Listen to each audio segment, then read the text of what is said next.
Thank you for listening to this PodcastOne production. Available on Apple Podcasts and PodcastOne. This episode of the Steve Austin Show is brought to you free today by our friends at BetOnline.ag.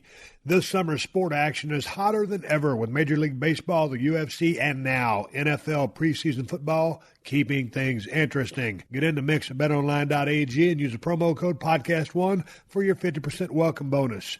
BetOnline.ag, your online sportsbook experts and exclusive partner of PodcastOne Sportsnet. The following program is a PodcastOne.com production. He started in a small town in Texas. Worked his ass off to become one of the most famous wrestlers of all time. We're going to take care of business tonight, and that's the bottom line. And now he's dominating the world of on-demand audio. And he's doing it for the working man. This is a damn good outlet for me to spew the bullshit off my brain. Yeah! This is Steve Austin Unleashed. All right, everybody, welcome to Steve Austin Show. I am coming to you from the main streets of Los Angleez, California today. I'm glad to be back. We'll be playing some of the most requested Steve Austin Show classics that have been locked away in the archives. I got a great one for you this week, and here's my producer, Sean, to tell you all about it. All right, thanks, Steve, and welcome to another classic episode of the Steve Austin Show. It is producer Sean with episode number 376, featuring not one, but two guests, Jim Norton and Sam Roberts. Original air date, November 10th, 2016. You know both of these guys together as the hosts of their own Sirius XM talk show, which at the time of this interview was only 1 month into its existence and continues to this day. Steve Austin was just on the show this past week. If you're listening to this episode the day it comes out, Steve was on there promoting Straight Up Steve Austin, which debuts next Monday night right after Raw. Monday, August 12th. Sam Roberts, of course, a WWE panelist before a lot of the pay-per-views these days, and he's also known as a toy collector. If you listen to the Major Wrestling Figure podcast, you'll know all about his interesting toy collection. Also, Sam Roberts has his own wrestling podcast called Not Sam Wrestling, which features a lot of WWE guys on there regularly. You can check that out, the same place where you get this show. And then, of course, Jim Norton, you know him as a stand-up comedian who's been in a ton of things. He's had a bunch of specials on Netflix and HBO. Hilarious guy. I love Jim Norton. He is fantastic. And also, Jim and Sam, both tangentially related to the Chip Chipperson podcast, where the host, Chip Chipperson, brings a lot of humor and sometimes Sammy Brand Muffins makes an appearance. But on this particular episode, Steve hangs out with Jim and Sam as they stop off in L.A. to talk about just a whole bunch of stuff. Jim's really into UFC. Jim and Steve talk a lot about that. They talk about some stand-up comedy, interviewing pro wrestlers, including Jim and his experience interviewing Jesse Ventura, which is a very notorious interview if you've never heard about it. But they do talk about that here. So lots of cool stuff in this episode here on a classic episode of the Steve Austin Show. This day in Steve Austin history, let's get into it. Today being August 8th. We start off in 1991 in Myrtle Beach, South Carolina, part of the Great American Bash Tour, where WCW TV champion Steve Austin and beautiful Bobby Eaton wrestled to a draw.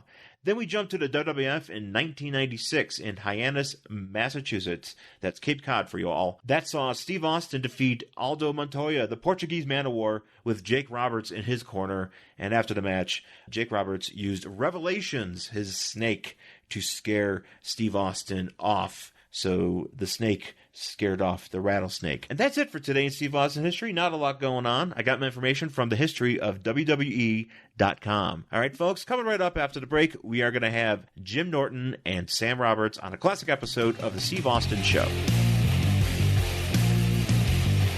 Summer of sports action continues blazing along as the scene in Major League Baseball stays heated while NFL preseason is underway. Check out some of these games. Jaguars versus the Ravens, Texans versus Packers, and the defending champion New England Patriots versus the Detroit Lions. There's only one place that has you covered and one place we trust. BetOnline.ag. Sign up today for a free account at BetOnline.ag and use the promo code PodcastOne or text BET NOW to 238-669 to receive a 50% welcome bonus. That's BetOnline.ag, your online sportsbook experts and exclusive partners of PodcastOne Sportsnet. Don't forget, I got a brand new show called Straight Up Steve Austin, season premiere August 12th on USA Network, right after Monday Night Raw. In this series, there's 7 episodes. I shoot the breeze with celebrity guests. We do some activities. We raise hell. We have some fun. I get to know them. They get to know me. We step in my world, and I'll step into some of their worlds as well. Please set your DVRs on August 12th. Straight Up Steve Austin, my new show on the USA Network, season premiere August 12th. And that's the bottom line. This is Steve Austin Unleashed. So how long have you been a fan of UFC or MMA in general? UFC, I think Joe started bringing Rogan would bring guys in probably 2005. And I started watching it after that, like when Liddell was fighting and Mirko Cro Cop and those guys, when he came over to the UFC. But I mean, I'm not like a fan that's like knows everything about every fighter, but it became more and more. The more I interviewed those guys, there wasn't any of them that were dicks. They were all good guys. I liked them all. So I became a bigger and bigger fan. So I would say for the last 7 years, I've been a pretty big fan. Maybe 7, 8 years. I've really. So do you know what's going on when you're watching? Because I love listening to Joe Rogan call those matches, and I love Brian Stan. He's great too. I missed this last month when Joe Rogan wasn't there, but man, he's talking about, hey, man, here's where he's going next, and I've been a fan kind of like you. I really was a fan way back in the day before it evolved into what it turned into, and now I'm just like a super fan. I don't miss any pay-per-views. But when you got Rogan in your ear and he's saying, oh, he's got to go do this to get out, or do this to get out of or he's in a butterfly guard or whatever, and he can sit there and tell the story for me, so I get it. Are you at that level? No, I can go, he just kicked him. I cannot do Almost that. sprayed water on my fucking MacBook. Don't do that again, Jim. Joe, I think he's the best announcer in sports. Because I do too. The anticipation. Here's when Joe convinced me. The first Bisping-Dan Henderson fight. Henderson's right is a fucking sledgehammer, and Bisping kept moving, and Joe's like, he's got to stop doing that. He's moving, and then at 30, pow! And I'm like, that son of a bitch understood the subtlety of the movement. Right. He's so good at anticipating. Yeah, Joe's great. How about that rematch? It was 7 years in the making, and then at the end of the fight, it looked like Bisping had lost. But while you were watching the fight, I thought Bisping was winning, and indeed he held on to the belt. What were your thoughts after that fight? I thought the same thing. I was amazed it went 5 rounds. Nobody, it was like Conor and Nate too. No one saw that going 5 rounds. And I thought Bisping deserved to keep the belt. You got to really beat the champion. He had a couple of really bad moments. He was bloody. But I think Bisping overall kept his belt. I was very impressed that it went 5 rounds, though. I mean, the fact that he kept away from Henderson's right for 5 rounds was amazing. I thought that one time when Hendo knocked him down, took him, boom, he went down. I just think he almost gassed himself trying too hard for the knockout, and maybe should have been a little bit more patient. And here's me, a retired pro wrestler, telling a legendary guy, my opinion. But, man, if he'd have just held back a little bit, because it just seemed after that, I mean, he just never had that sense of urgency or the gas or the oxygen to get to the next level to do more damage to Bisping than he was. I think you're right. I think he was just a little bit tired. He was breathing really heavy, and Joe was pointing that out, how heavy he was. He definitely looked like he was. There's a couple of moments where those guys were both just. Oh yeah. Because he's 46. I think Bisping's 37. I mean, that's been around for a while. That was a tough fight. Those guys would both seem like they had a little bit.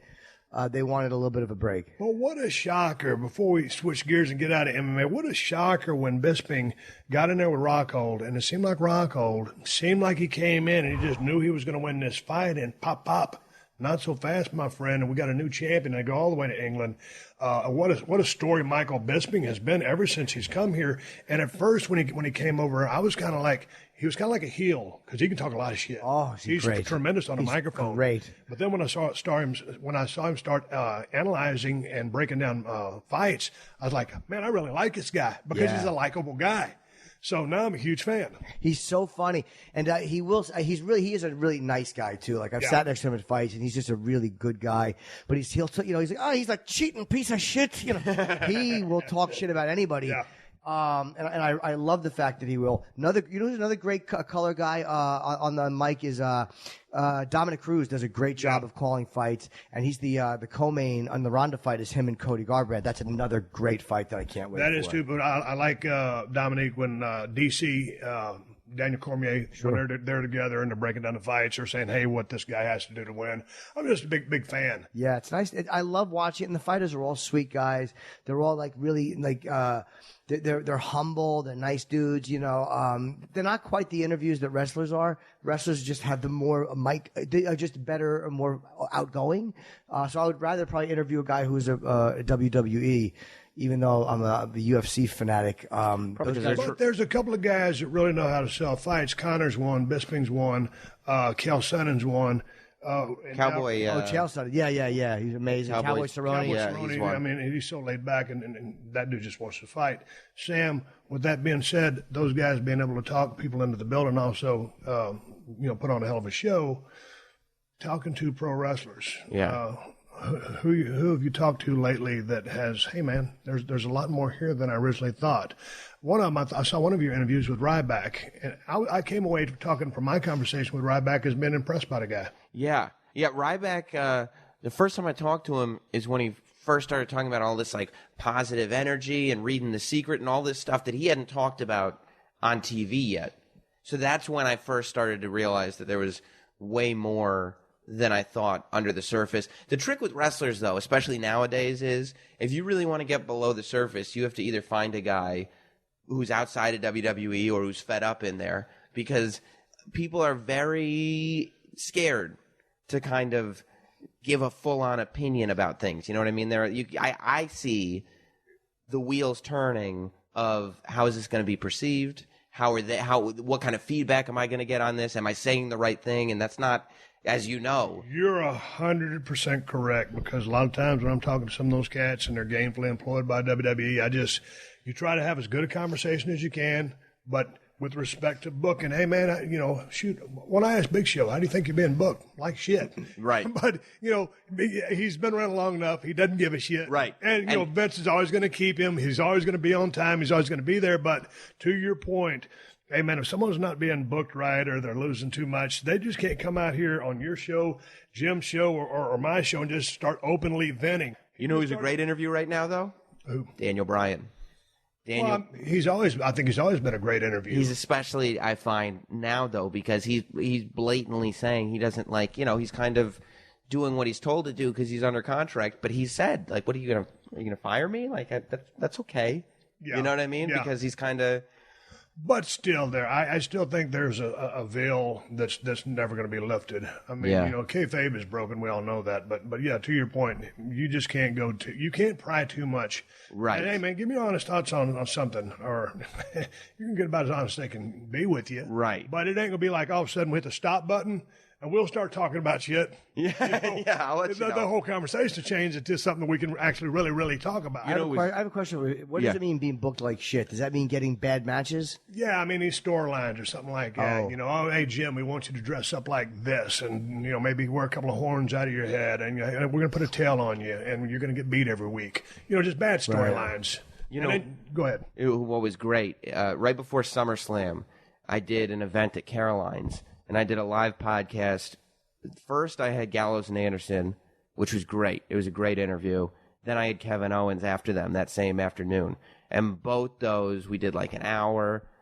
Both were great. And both of those, I came back with this sense of the best interviews, especially from people like that, are like, man, why isn't more of that on TV? Like, especially the Gallows and Anderson interview. That, and I would hope anybody that listened to that is thinking, why isn't that on TV? Well, see, and that's my big thing. I mean, just like the question I asked Jim, just talking to those MMA guys, UFC guys, they're doing pro wrestling better than pro wrestling's doing pro wrestling, just because I just think, and I don't want to be critical, but WWE, man, their whole universe, it's their cameras, it's their ring, it's their product, it's their stuff. They can make any rule they want. And so back, I want to say in the Attitude Era, because my favorite time was the mid-'80s, NWA, WCW, World Class in Dallas, before it was on the downhill. All that good shit that Bill Watts was doing in Mid-South Power Pro, serious shit, right? And a blinding Junkyard Dog, when the Freebirds did that, all that kind of good stuff. Just in a serious light. That's what I mean. Because UFC's done in a serious light. Hey, somebody can say something funny, someone can talk trash, but it's presented in a serious light because it's a shoot sport. Wrestling is supposed to be I mean, it's based on a shoot sport. Suspension of disbelief, right? Yeah. So that's why, NXT, I love those pay-per-views because they're presented in a real fashion. Corey Graves and other guy do an outstanding job of staying within the storylines and just keeping everything tight. They're not selling anything, no apps, no bullshit. It's all about wrestling, and I'm able to immerse myself. Jesus Christ, I've been in the wrestling business since 89. I've been out since 2003, but, I'm still a fan. I'm still a wrestler, retired, but I still want to believe. So when I watch NXT, I'm like, I can buy into this. Right. Almost like the good old days of the 80s. So you're still, it's amazing. You've been out for that many years and you're still like a centrally named guy in wrestling. It's really like odd to see somebody it's like Liddell in MMA. I equate it with that. Like you're always going to be one of those guys that just seems to be talked about whenever wrestling is talked about. Man, it's been a good thing to be able to do the podcast. And I got in, 3 years ago, give or take. And it was a nice outlet for me, and the fact that so many people listen to the damn thing is a blessing. But like I said, I never want to bury anybody on the show, and if you can kind of light a spark under someone every now and then, just to help them, but you just don't want to trash people. But I'll tell you, people are listening because speaking of the Kevin Owens interview, I was talking to him about all the trash he talks in the ring. I said that's one of the most entertaining things is that you're running your mouth the entire match, and he said that he met you in an airport as a young man, just a big Stone Cold fan. He had just started wrestling a couple years ago, and you told him to just keep running your mouth when you're in there. Just keep going. Yeah, I remember that. Man, I was about halfway haggard. We'd been on the road for a good while, and I'll never forget that. And I've forgotten most of my career. But I think Sami Zayn or somebody was traveling with him at the same time, and he was telling me about some of his moves that he does. And, he asked, I think, if I had any pointers for him. I said, dude, just learn how to run your mouth. Keep running your mouth. Do you ever, find young comedians that are looking for advice, or encounter young comedians that are don't really need your advice because they think they know it all, and I'll get a lot of emails from comedians asking for advice, or they would call up and ask, and I'll always just tell them the basics because I don't know they might not be funny, so I don't know them. But yeah, I mean, it's pretty simple. This is what you should do if you want to succeed. Like, this is the business side. If you're funny, do this, and this, and it will help. But yeah, anyone that I wouldn't offer it though to somebody unless I knew him or unless we were having a weird moment. If I was having a weird moment in an interview, that's a little bit different. Right. Then you do what you got to do, especially if a guy's being a dick. Not to switch the subject, but a weird moment in an interview. I just got finished talking to Jesse Ventura. He was here in the crib the other day. And I know in 2009, y'all had a little bit of a beef, and he walked out. And then, I don't know, did you guys ever get back on the radio together? No, Jesse walked out very angry. And there's a video. He was talking about Constitution stuff. Yeah, and 9/11. And it was the video doesn't tell the story because the video, Opie only had X amount of memory on his video. So he was taking little snippets, but the entire audio interview, you could see that Jesse was kind of being a little nasty to me. I mean, not horrible, but just I didn't agree with him on this, and he was discrediting you a little bit instead of saying, "Well, this is just a guy who doesn't agree with me." Right, but he was almost saying like your opinion doesn't count. Yeah, but of course, I respected that he's a Navy SEAL and military. Right. Of course I did. So we had that big fight. He said, I'll never come back on the show again, and I'm always okay with whoever wants to and whoever doesn't. We saw him recently after we interviewed Chris Kyle, and that whole Chris Kyle, I knocked Jesse out thing came from our show. Opie was actually informed about that, and he asked Chris, was it Jesse? Or I forget how, and he goes, yeah, it was Jesse. O'Reilly gets it. And then O'Reilly runs with it, and that's how it became giant news because Bill O'Reilly got it. But we had it that morning. And then Jesse, I believed Jesse. When I heard his explanation on Alex Jones, I even said publicly, I think Jesse sounds like he's telling the truth. He sounds like a guy who is not lying when he says this. Right. So we wound up sticking up for him in a way, even though we liked Chris. We had interviewed him on the phone as well as in person. Then he gets killed, and the whole lawsuit happens or continues. So Jesse came by our studio not long ago. It was me and Opie, and that was right after he got the judgment. And Jesse just opens our studio door and he goes, he was a liar, and he closes the door, which was funny, And then people told him at one point, Jim actually said he did believe you. I don't have it out for him, so I don't think he likes me or respects me, and I get it. Would I talk to him again? Sure. But I mean, I don't like when somebody, if we're having a discussion and we disagree, I'm not going to poke Jesse physically. So if we're having an argument and he does something really alpha to me, that really gets me angry, and I'm willing to take the consequences of it. But I'm not a tough guy at all. It's like one of the things, like, I don't like that energy from someone when I'm not trying to give the other side of that energy. Like when he was leaving, he goes, "Thanks for your service," and he pats me really hard. And I knew what he was doing. Like, if you were talking to a guy and he looked at you a certain way or he poked you, you would say, "I know what you just did." Right. I couldn't prove it in court, but we both know what you just did. So that kind of really got me angry, and that was why I said something very rude to him on the way out. But I wish we didn't fight, because I do like the guy. I don't have any hatred for Jesse Ventura. Man, I always dug Jesse because, first of all, I was a fan of his heel commentary work. When Vince had the idea when he had the pulmonary embolism and had to retire from the ring after only 10 years. And I think that was a silver lining in a dark cloud, because that's where his true genius was. You give that guy a microphone and he's gold. And when he came over here, man, I'd watched I don't know how many interviews, but I knew every Jesse loop. I knew every Jesse story. And because he was promoting Marijuana Manifesto, I knew which ones to keep him off of, because everybody else had done got those same stories. Yeah. So I was able to do that. Now, he'll get one or two in on you, but he's just a really smart guy. He's very well read, and he does the conspiracy theory things, and he's highly intelligent, but he has that voice. And when he believes he's right, I mean, that's just all there is to it. He believes he's right. Because I could go back and forth with him about certain things, but that was not my agenda on the show. Yeah. We shot the breeze, talked wrestling, pushed his book, and it was wonderful. He said some things that we'd interviewed him 3 times. That argument we had was the third. And the first time we didn't really click. Second time we got along great. And then the third time we had that argument. But he said some great things, like about how in the United States that you're rewarded for bad behavior. I forget what he was talking about, but he's made some really smart points. And I really enjoyed listening to him, except for that one thing that we disagree with. And I have a big mouth, and I just couldn't shut up about it. And I heard Howard's interview with him, and Stern did a fun job with him, because he just kept asking, and he's your guest, let him talk. So maybe I should have debated it, maybe I shouldn't have, but most of the feedback from people was, 9/11 is a weird thing for people, so they liked that I debated him on it.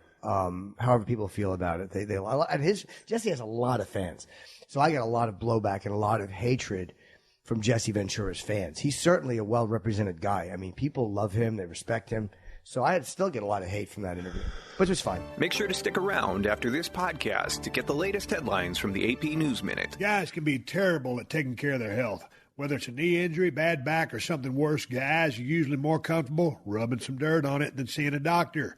Hell, everybody does it. The same is true for erectile dysfunction.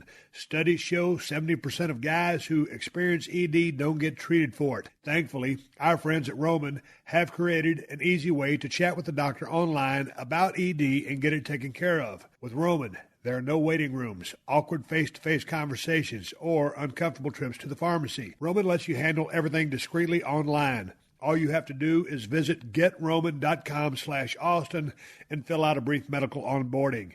Then just talk to a doctor and you'll get medication delivered to your door in discreet, unmarked packaging with free 2-day shipping. Just for listeners of the Steve Austin Show, go to Roman.com/Austin for a free online visit and free 2-day shipping. Find out what will work for you when it comes to overcoming ED. It is definitely worth your time. One more time, that's GetRoman.com/Austin for your free online medical visit and 2-day shipping. Check it out. Hey, Jordan here. I know a lot of you create your own podcasts, and a lot of you already have one like me. I obviously love what I do. It's taken a lot of hard work to get to this point of success. You shouldn't have to pay fees for platform hosting, distribution, analytics, or fees to create a podcast. You need to be able to focus on producing the best show possible. Now, PodcastOne, that's the network I'm on, they have Launchpad Digital Media, or Launchpad DM for short. So it's free, includes unlimited hosting, full control of distribution. You have access to a full dashboard with analytics. Again, totally free. You own everything, by the way. You own your content, you own your subscribers, no tricky stuff there. And you get your own show page on launchpaddm.com for people to listen to and subscribe to your show. It's the only hosting platform brought to you by the leading network, PodcastOne. PodcastOne will promote the site, drive people to discover your podcast, and if your show grows, You could even be invited to join PodcastOne's all-star roster, which includes people like Adam Carolla, Caitlin Bristow, Shaq, Lady Gang, and of course me, Jordan Harbinger. I'm there too. You also get access to their production and sales support. So with all this completely free, don't use other hosting platforms. Why would you need to? Learn more or sign up now at launchpaddm.com. And don't forget to check out The Jordan Harbinger Show. This is Steve Austin Unleashed. I don't know if you know this, but we've only been on the air a month, and we've already had our first walkout interview storm out of the studio. I saw that. You did. I saw it. You did. No, it was Nancy Grace. Yes. What happened? Yes. I started watching it because I wanted to get ready for you guys. The thing happened so fast. Yeah. You know me, Sam. I do my homework. I always know didn't that, get a chance to do enough homework on you guys. But, yeah, I saw her walk out. I didn't understand what she was getting hot about. Well, we go the guest booker, because both Jim and I on our separate shows have spent a lot of time saying unkind things about Nancy Grace on the air. She blocked me on Twitter. She's one of the only celebrity to block me on Twitter. Or I give her I'm a beating. about to throw this neon clock through the window. I can't believe it. Damn it. So our guest booker comes up to us one afternoon and he goes, "Would you guys take Nancy Grace on the show?"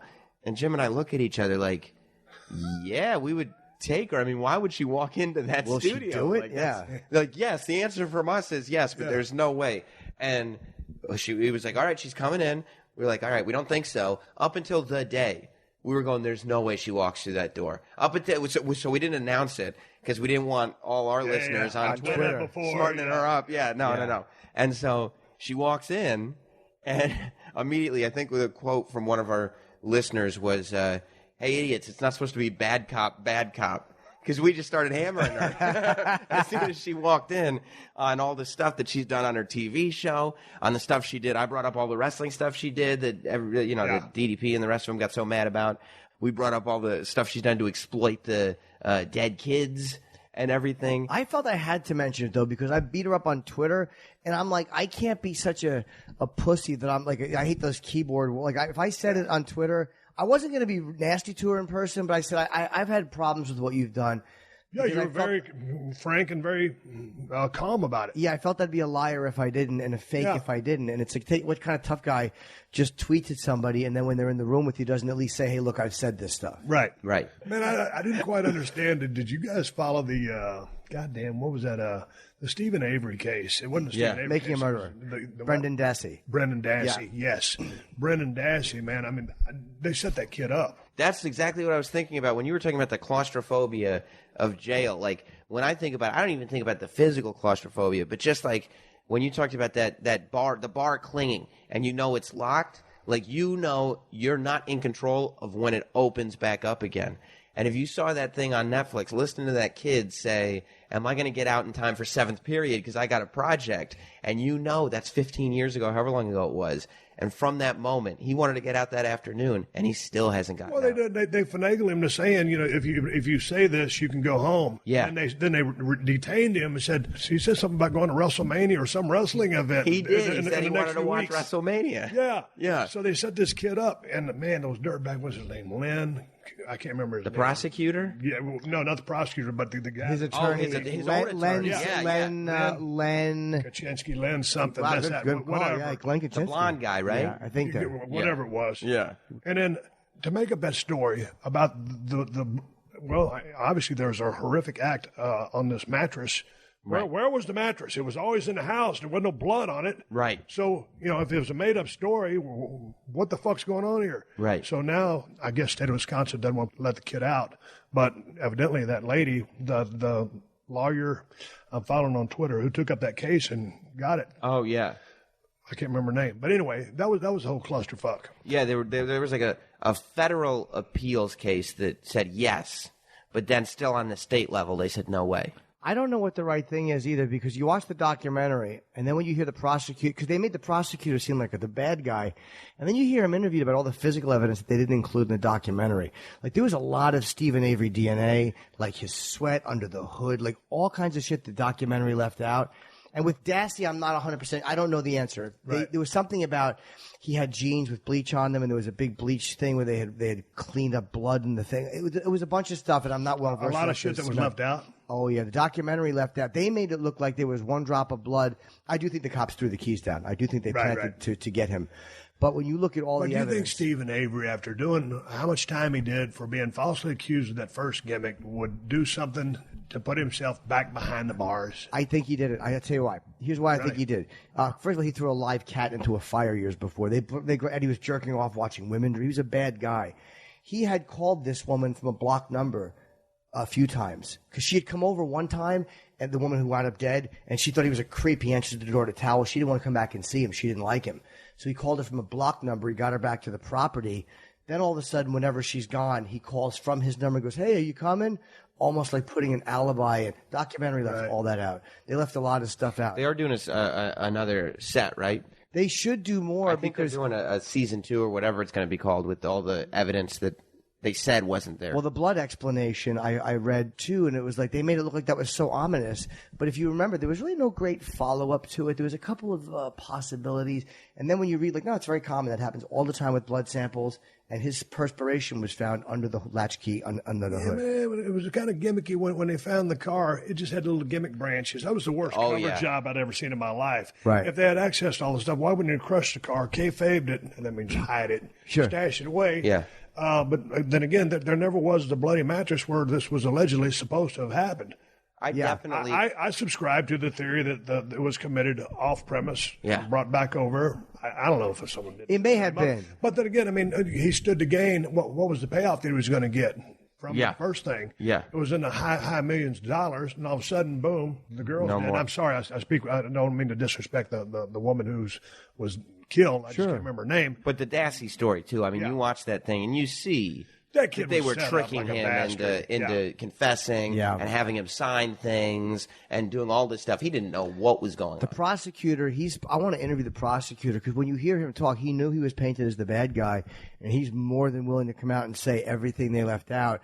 He's a scumbag, though. I mean, he's got charges against him. Yeah, charges. He was a jerk off. He was texting dirty to some. Fair enough, but all that.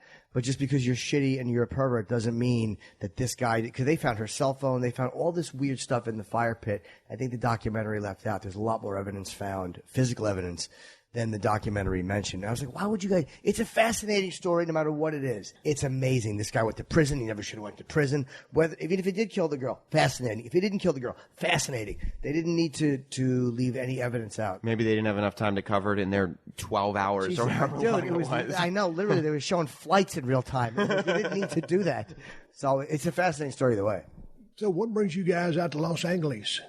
Well, we're doing the morning show out here from the SiriusXM studios. Well, tell us the time of the morning show so the people that listen to my show will know when and where the morning show is on. 8 to 11? 8 a.m. Eastern, 8 to 11. I said 8 to 11. I don't even know how to plug my own show. I really stink. I'm an ass. 8 a.m. to 11 a.m. Eastern on XM 103, Sirius 206, and it replays a couple times during the day. And, it's Monday through Friday. So we're doing it. Tell me about the creative process for you. I just got finished. It was a few months ago. I had Bill Burr on the show. Oh, we saw Bill today. Yeah, we did the show this morning. Yeah. Oh man, I went and saw him at the comedy club over at Hermosa Beach. I thought my head was going to explode. Me and my wife were laughing so goddamn hard. It's so amazing. And you know the thing about was, just like you, all of a sudden you get backstage with him, or like when he showed up on a podcast, I just thought he was going to riff, and he'd like kind of like go off. Yeah. No, he's just a regular human being. But boy, when he hits the stage, whole different thing.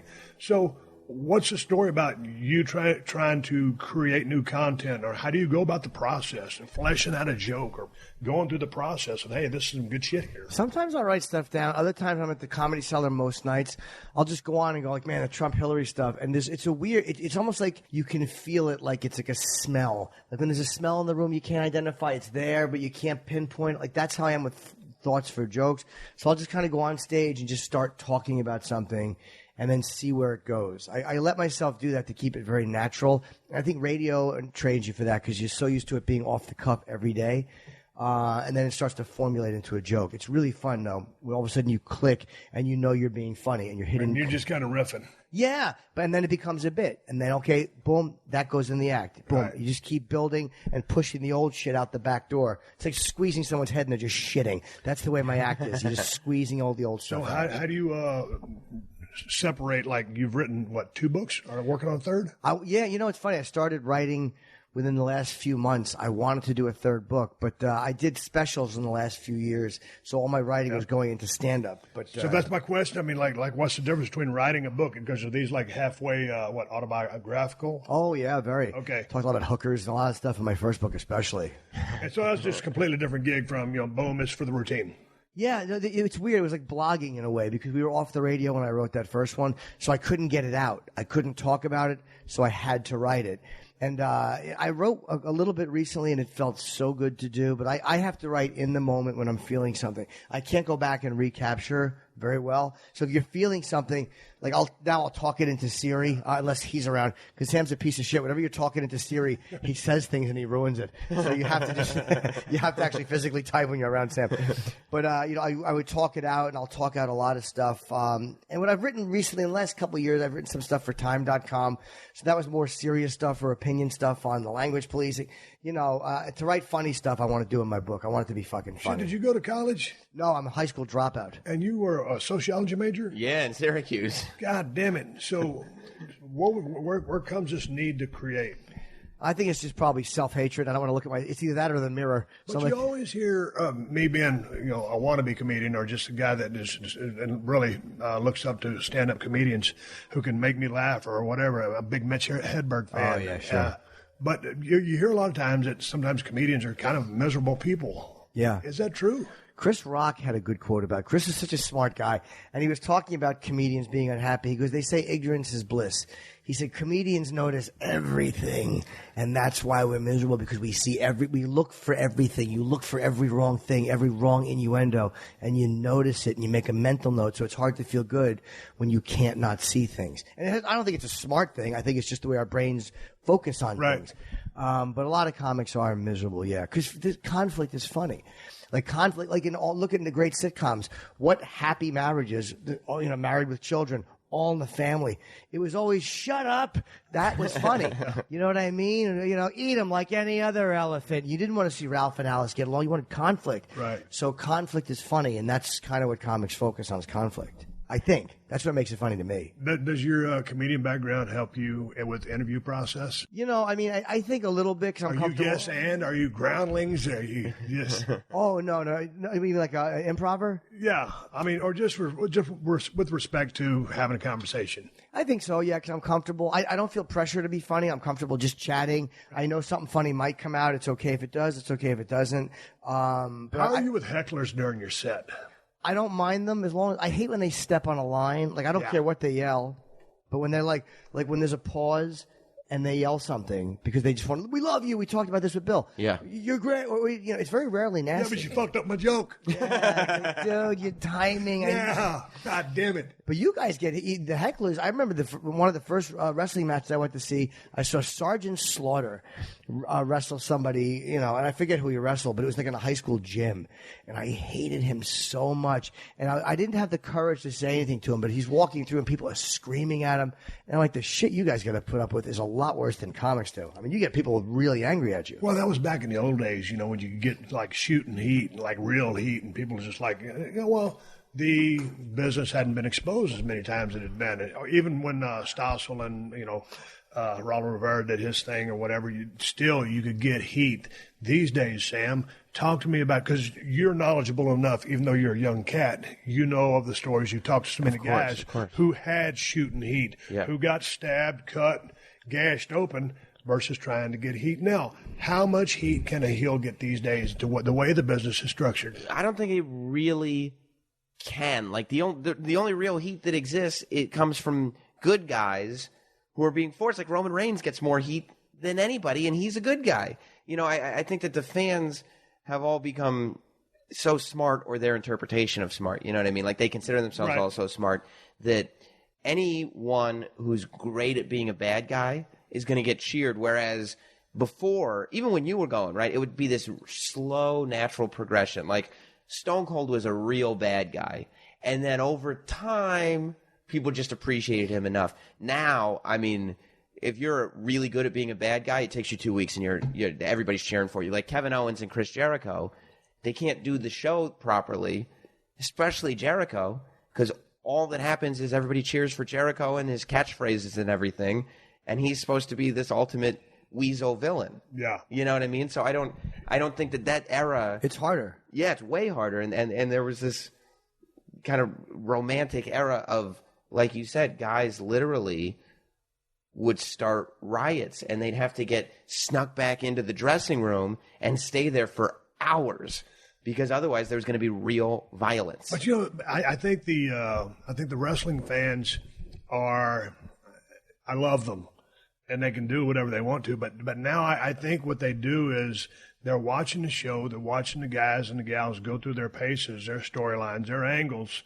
But they're more so, because they're so smart, they're judging the writing. That's exactly right. So the writing's getting the heat rather than the talent getting the heat. When, I'm not going to walk out of a Tom Cruise movie going, God damn, those fucking writers really fucked me. No, they made Tom Cruise was badass in that fucking movie. Right. But here they want to say, the writers are doing this, or they got to push Roman, Just watch it happen. Forget about the writing. Just go back into suspending your disbelief. I went to one of the pay-per-view where they did Chris Jericho and Dean Ambrose in the cage a few months back. Yeah. I went to that pay-per-view with a Hollywood writer who didn't know anything about wrestling but was working on a wrestling-related project, so he wanted to be familiarized. I was like, come with me. I'll show you the whole show and explain everything as it goes. And that's what blew his mind that I was trying to explain. He's like, well, why are they booing that guy? I go, they're not booing that guy. They're booing what they think the creative team that they're all aware of is making that guy do. They might like that guy, but they don't like that guy reading those lines because they think that guy should be reading the lines that they want him to read. Are they playing along in a way? By booing the guy, if the creative team wants him booed, or they're booing against the creative team? They're booing against the creative team. Okay, that makes sense. And then it seems like, from a fan's perspective anyway, that then the creative team or whoever's in charge over there, whatever, sticks their heels in the sand and just goes, no, we're going to do it my way. And then the fans go, no, you're going to do it our way. And whereas there was a time where they'd kind of bend a little bit and go the fans' direction, but then grab the fans once they had them and said, okay, now you're going in our direction. Now it's just two opposing forces. Would you get booed when you were a heel? Would you get booed? Oh, yeah. When I first came in, long story short, I wrestled for about 7.5 years. And then in Atlanta, started off in Dallas and went through Tennessee, and then I had an injury in Japan. I fucked up my arm. I got fired, so I worked for about a few months with Paul Heyman in ECW, and that's when Vince called me, and he pitched me this gimmick. They were going to call me the Ringmaster, the Master of the Ring. Ted DiBiase was going to be my manager. So it was a bad idea, but it was a foot in the door. And that's the way you saw it even at the time, right? Yeah. Yeah. So I knew it was a pile of shit gimmick, but okay, now they actually are pursuing me, so I'll go. Before they'd never pursued me, just saw me as a mechanic, and so I just said, hey, I'm not going to go there. And that's when I came up with the Stone Cold Steve Austin thing. But when I first started the Stone Cold Steve Austin thing, I came up with a name, came up with being from Victoria, Texas, where I used to live. But then you remember my debut stuff. I mean, I was laying my shit in. You couldn't see through anything.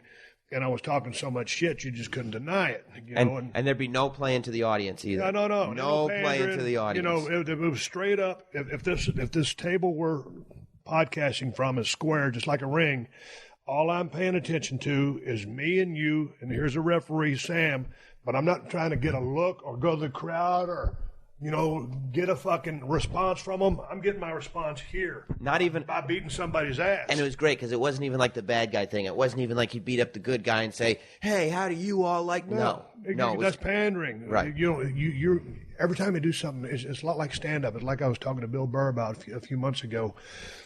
The gigs are so similar because you throw out a joke or put out a line or whatever you want to call it. You do something in the ring to elicit a response. Based on that response, you proceed accordingly. And normally, back in the old days, you're making these decisions on the fly. Some of it's mapped out already, like a routine maybe. But all of a sudden, you lose them. Okay, let me go here because they're not buying this. And so you shift gears in the ring. So you're always listening. But yes, to answer your question, yeah, people were booing the shit out of me. But then all of a sudden I started getting kind of cool. And I was still vicious and I was talking so much shit. And that's when Vince took the filters off. And Brian Pillman had just came to WWF. And I'd be working with guys and I was a heel and I was getting cheered more than the babyface was when we went out to the match. And as soon as I walked back through the curtains, there was Brian Pillman. God damn it, kid, you're a babyface. And, you take being a heel or a babyface, a bad guy and a good guy, very seriously in that business because you're trying to be either or, not both. And I said, fuck you. So I'm a heel. Well, I was turning. So organically, I don't want to talk about my story too many times because people have heard it so many times, but we did a transition match at WrestleMania 13 many years ago, myself and the one and only Bret the Hitman Hart, in which I entered that match as kind of a guy that was still a heel, but people were starting to like me. He had been around for so long, and he was a legend, but he was kind of pissing and moaning a little bit. So they were kind of turning on him a little bit, although he was still the overwhelming fan favorite. I went to the ring first after Ken Shamrock was a special referee. That was a great attraction. Ken was wonderful in his role. And then I'm out there, and I get a pretty positive reaction, but some boos. And then here comes Bret, almost all cheers. And over the course of 20, 25 minutes, passing out in a pool of blood. And then, Ken challenges Bret Hart to a let's go. And Bret backs down. And that kind of further cemented Bret's heel direction. So we had work to do on the backside of television to get us both in the roles. And it wasn't like they automatically said, okay, Steve, just because people are cheering you now, you are a babyface. We never said I was a babyface. Jim Ross was smart enough to give me backhanded compliments, or I don't know why they like him, but also they just transitioned my opponents. I started working with heels rather than babies. Right. And so that's how that worked. But along the way, I became just a cemented hardcore babyface. But in the formative years, I was a heel getting heat. He was also, not to blow smoke, but he was also such like a change from what was going on. Like you would have loved like the old promos because they went from like Hogan, very cartoony, very sort of family friendly, to like Steve jumping on a microphone, and when he's like challenging Bret Hart, he just jumps on and he goes, he's Bret the Hitman Hart, and he goes, if you put an S in front of the word Hitman, you've got exactly what I think of Bret Hart. And nobody's heard anything like this before on wrestling. But I mean, it's kind of like, if you look, look at kind of what stand-up has gone through. I mean, you had guys, your Lenny Bruce's, guys that are early guys like that. But when guys like God dang, I just had his name on the tip of my tongue. Sam Kinison came along. Right. All of a sudden, you got all this standard fair delivery, and all of a sudden, he's yelling, he's angry. Well, he's a former priest or reverend. Yeah. I mean, that guy was dynamite. But it was just different. It was a different presentation to me. I guess mine was just a different presentation, but mine was serious, hardcore, straight up.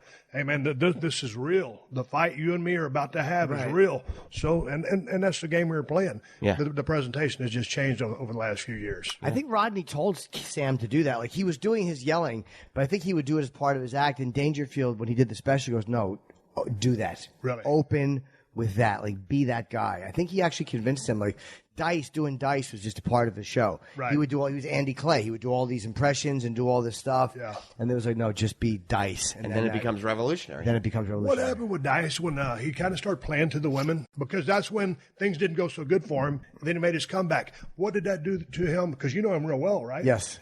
Did that just take him to a psychological low? I think he was just, I think a couple things. One, the feminists sunk him.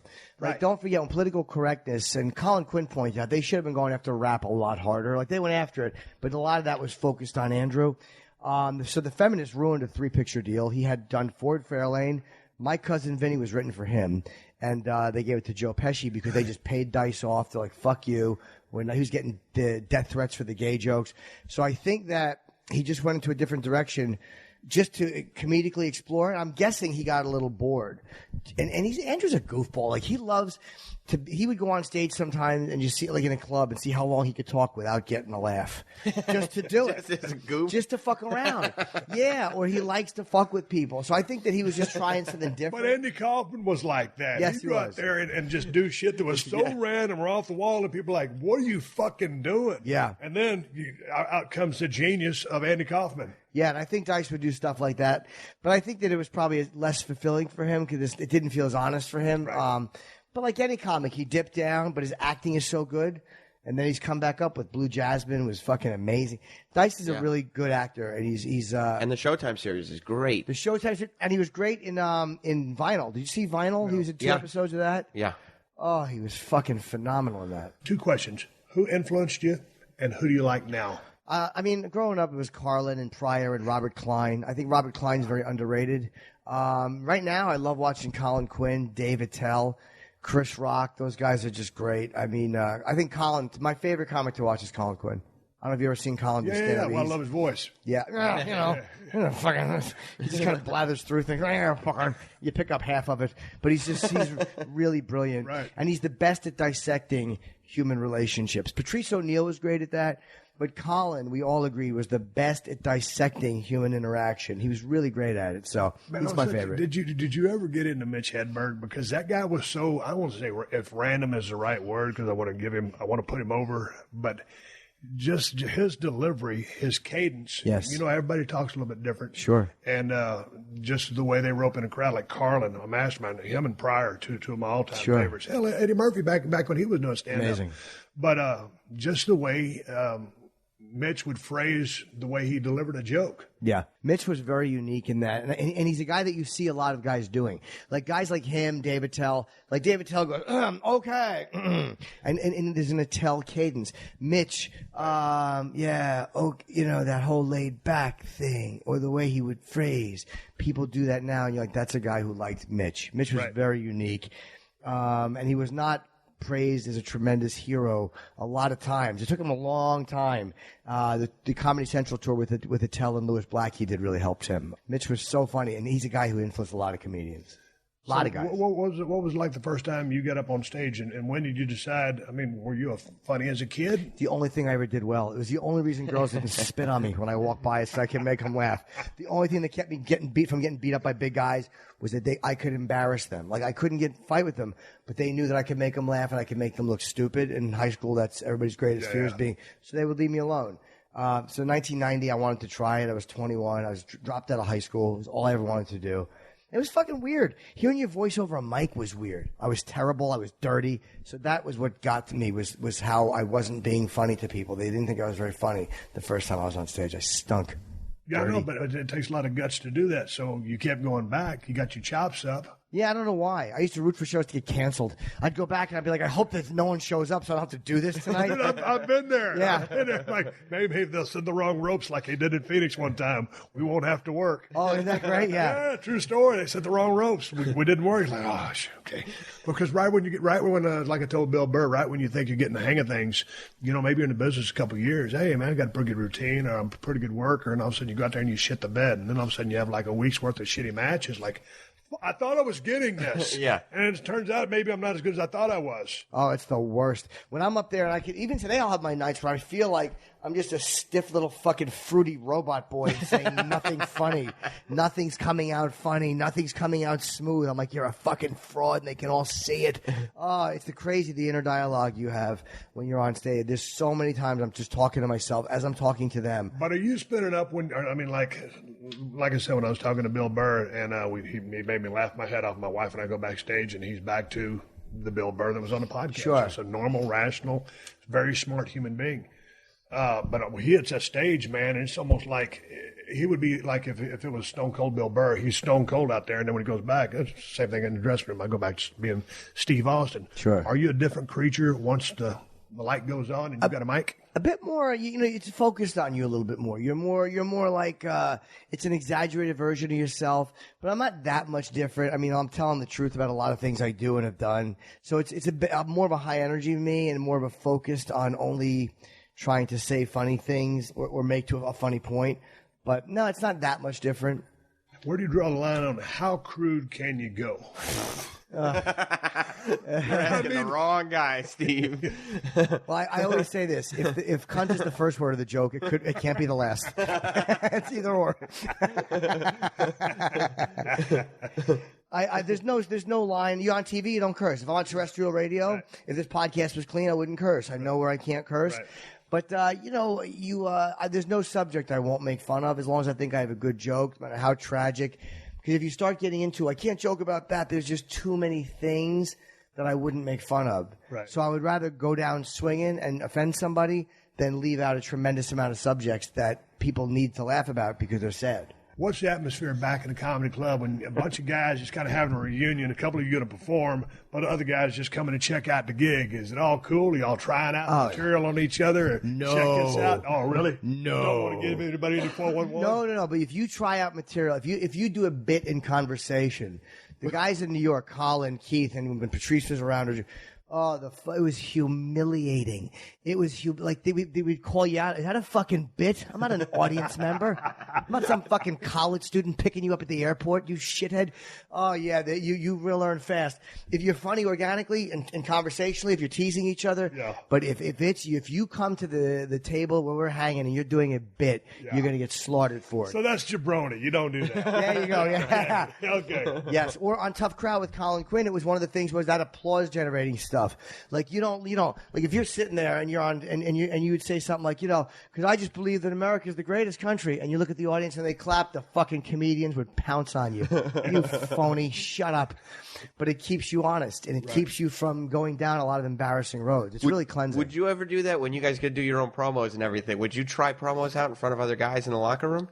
Or would it be it'd be the same thing, wouldn't it? Yeah, it would be. To answer your question, no, I wouldn't cut a promo on somebody. Now, I have asked opinions from guys, or guys have asked, opinions of mine on something, because sometimes, if you're an elder statesman or a guy who's been around the horn or at a high level, asking someone's 411 ain't a bad thing. Right, of course. I mean, as long as you've been in radio, I'm sure if you came across some people that you look up to, I mean, I don't think it's a basic elementary question that you would ask them, but I mean, just a conversation kind of, I don't know, enlightens you to a degree. Definitely. Just being around people like that is going to be enlightening the more you can do it. But yeah, you just go and you watch and you look for the nuances, and then you ask about the nuances. That's where you really start to learn sort of technique and the little things that go into making it really good. Nobody minds either. I think if you ask somebody to ask you for advice, like, what do you think about this or that? People like to have their opinion valued, as long as you're not some, fucking draining sponge who's always asking. But if someone comes up and asks you, what do you think about this thing or whatever, most guys are happy to give you the worst is when somebody asks you for advice, and then you give it to them, and then they just go about their business. And you go, well, don't ask me again then. Yeah. What about the time, Jim, when somebody goes out there on the stage and just completely shits the bed and ain't funny? They ain't got a funny bone in the body, and they say, "Why'd I do?" It's, it depends on your relationship with them. You stunk is really fun, but usually if I'm gentler with people I don't know, because what if one of your friends does really poorly on stage? There's nothing like this. There's times at the Comedy Cellar, if one comedian's bombing and you hear one person in the room laughing, it's probably the guy who's on next. Because I love watching my friends bomb. Really? I don't want to see them bomb on TV. That's not even true. I don't want to see them bomb in a place that's really going to hurt them, because I love these guys. But when you're at the Comedy Cellar and you see one of your friends eating his dick, it's so great. And what you want is, because the Comedy Cellar door, the stage is facing you, what you like sit there and look, because you want them to know you're watching them bomb. I'm watching you and you're shitting the bed. You make faces. You're thinking, your buddy's probably out there thinking, man, what, a bunch of deaf mutes? This is good shit. Why aren't they laughing? Something is wrong. Something is very, very wrong. When people would ask me, hey, man, what do you think about that match? And, my normal thing to them was, kid, take 2 weeks off and quit the business. So, yeah, you got my permission to use that one little That's thing very Steve funny. Austin. And some of them will actually act like, well, why do I want to take the 2 weeks off? It's a fucking rib. You're the shits. You're going to learn. Just give it time. I'm fucking with you. Yeah, sometimes if it's a new comedian, I don't like to bully a new guy because I feel bad because they're a little more likely to run out the door.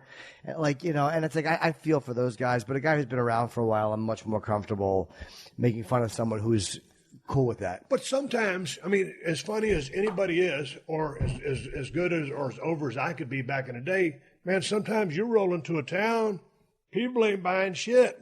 And you're like, I don't know why they bought a ticket because they don't give a fuck what's going on in the ring. And so sometimes you just have a crowd that they came to see you or they're there. Yeah. But they really ain't appreciating the show. As long as they're not heckling. When was the last time you really bombed? I'm at the Comedy Cellar because they're not my fans. I'm just going to perform. Like, they don't know I'm going to be there. So, like, I don't usually bomb in front of my own audiences at all. Because they're, like Bill said, they paid a ticket. They're in for the ride. Yeah. They're okay with that. They know I'm going to talk about X, Y, and Z, and they're fine with it. But at the Cellar, I've had a lot of stuff bomb. A lot of jokes go down the toilet. I did a cancer benefit last year that I almost bombed on. Like, I started off in the toilet. I'm like, oh, no. I tried a joke that was either going to kill or really make me a hero, or it did not work at all. It got like a out of the crowd. I was like, oh, no. I'm going to make these guys feel worse. So I wound up salvaging the set. But I had a lot of moments like that where I feel like after 26 years, you start to learn how to salvage the moments. Right. Like, for me, it's like if a set's going poorly and it's not getting big laughs, I'm like, okay, this is a personality workout. So what you do is slow down, fucking pause, sit in it, motherfucker. I'll tell myself that on stage. Just feel that silence. And then the next time it happens in front of 1,000 people, you know how to work with. You know what I mean? It's like, I'm going to use this like the gym. So just take that pause and take that fucking silence and don't panic. Don't run through it. Just eat it for a second and act like it's supposed to be this way. If it's quiet and you're acting like this is exactly the response I'm expecting, half the times they think that you know what you're doing. Never let them see you sweat. Never let them see you sweat. But don't start, I've also had plenty of times where they saw me sweat and I just shit the bed and, it's ugly. Like, when you can't close strong, there's nothing worse than when you have the red light and you're like, the 2 bits you're trying at the end are just bombing. And I'll just walk off and go, all right, thank you very much. And there's like a tentative applause. Like, they're clapping workers like, oh, thank God that's done. That's humiliating and you've been defeated. Hey, let's give big ups to TrueCar for being a loyal sponsor of the Steve Austin Show. Well, TrueCar, 60 seconds is all you'll need to get an offer for your car. And the amount of time it takes to floss your teeth, pet your dog, or do a few push-ups, you can get a true cash offer. Best of all, you can do it from your smartphone or even from your home. Just go to TrueCar and simply enter your license plate number and watch how your car's details pop up. Answer a few questions and you'll get an accurate true cash offer from a local TrueCar certified dealer. It's that easy. After that, you can bring your car in and they'll check it out with you. Together, you can ask questions and get the answers you need so there's no surprises. Then simply leave with your check or trade in your car for a new ride. So when you're ready to experience a better way to sell or trade in your car, check out TrueCar today. True cash offer not available in all areas. And hey, man, while you're online, you should get your car insurance figured out. Go to geico.com, and in 15 minutes, you can be saving 15% or more on car insurance. That's right. Save hundreds of dollars on car insurance at geico.com. Extra money in your pocket? It may just be the most rewarding thing you do today. All right, I'm giving Sean to go home cue, so let's wrap it up for this week. Make sure you check out PodcastOne.com and subscribe to the Steve Austin Show so you don't miss any of these classic episodes. Before I ride off in the sunset, I do want to throw out a couple of plugs. I still got a beer. It's the badass Broken Skull IPA, the finest IPA in the United States of America, and that's the bottom line. Made by El Segundo Brewing Company. You can find Broken Skull IPA at Whole Foods and Total Wines if you live in Cali. If you ain't in Cali, you're probably SOL. And if you're looking to get a badass pocket knife, I got 2 for you. Cold steel Broken Skull knife, cold steel working man knife. Get them at my Amazon store. Amazon.com/shop/Steve Austin, or go to the Cold Steel Knives website and check out all their badass knives. Also, one more big shout out to all my sponsors to make this show possible. That's how I'm able to bring this show to you free twice a week. Please support them because they support us. For more info, check out the podcast description to this episode for details. Folks, I am on social media, Twitter and Instagram, at Steve Austin BSR. My name is Steve Austin, and I will catch your ass down the road. Download new episodes of Steve Austin Unleashed every Thursday at PodcastOne.com. That's PodcastOne.com.